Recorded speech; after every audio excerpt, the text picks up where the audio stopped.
My name's Nick. I'm the plant doctor here at Moana Nursery, and today I'm going to talk about the incense cedar, also known as Calocedrus decurrens. First, I'd like to break down the scientific name. Calo comes from the Greek word kalos, meaning beautiful. Cedrus refers to the scent of cedar.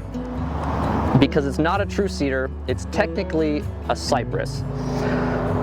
Decurrens means down the stem, and this refers to how the leaves come off of the stem. Incense cedars are native to the Sierra Nevada range, and they grow up in Oregon, Washington, California, even down to Mexico.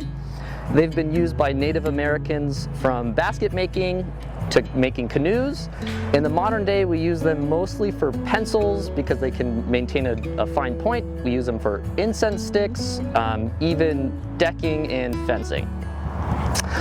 Why would you plant an incense cedar?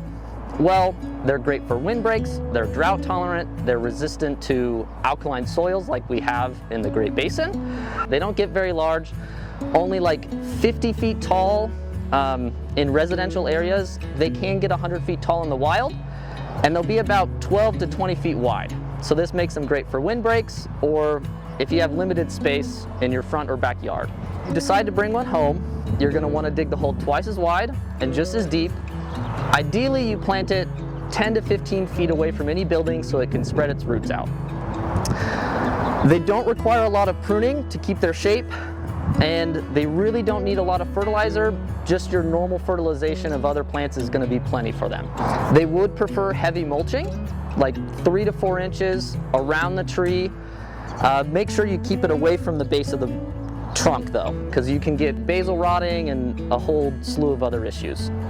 For irrigation, they would prefer deep watering like most trees. I would suggest doing like 3 or 4 days a week for about an hour with 2 2-gallon emitters. This will ensure that the water gets all the way down to the base of the root ball. Like most evergreens, they will require winter watering. We advise that you turn your drip system off, but that doesn't mean you should stop watering, especially evergreens, because they only go semi-dormant. So if we don't experience any rainfall or snow for 3 to 4 weeks, it would be a good idea to take a 5-gallon bucket and pour it around the tree just so they can get through the winter.